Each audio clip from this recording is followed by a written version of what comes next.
Coffee ಕುಡೀರಿ.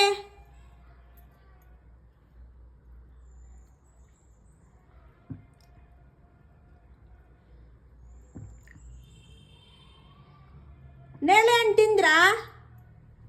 ಅವಾಗಲೇ ಕೊಟ್ಟಿದ್ದು ನೇಳೆ ಹಣ್ಣು ತಿಂದ್ರಾ? ಆ ನೇಳೆ ಹಣ್ಣು ತಿಂದ್ರ ಅಜ್ಜಿ? ನೇಳೆ ಹಣ್ಣು ನೇಳೆ ಹಣ್ಣು ಏಯ್ ನೇಳೆ ಹಣ್ಣು ಕೊಟ್ಟಿರ್ಲಿಲ್ವಾ? ನೇರಳೆ ಹಣ್ಣು ಕೊಟ್ಟಿರ್ಲಿಲ್ವಾ ಅಜ್ಜಿ? ನೇರಳೆ ಹಣ್ಣು ಕೊಡ್ಲಲ್ವಾ? ಅವಾಗಲೇ ಕೊಡ್ಲಾ? 1 ಅವರ್ ಮುಂಚೆ ಕೊಟ್ಟಿದ್ದೀನಿ. ತಿಂದಿದ್ದೀರಾ? ತಿಂದಿಲ್ವಾ? ನೇರಳೆ ಹಣ್ಣು ಕೊಟ್ನಲ್ಲ. ತಿಂದೆ. Good girl. ಚೆನ್ನಾಗಿತ್ತಾ? ಹುಳಿ ಇತ್ತಾ?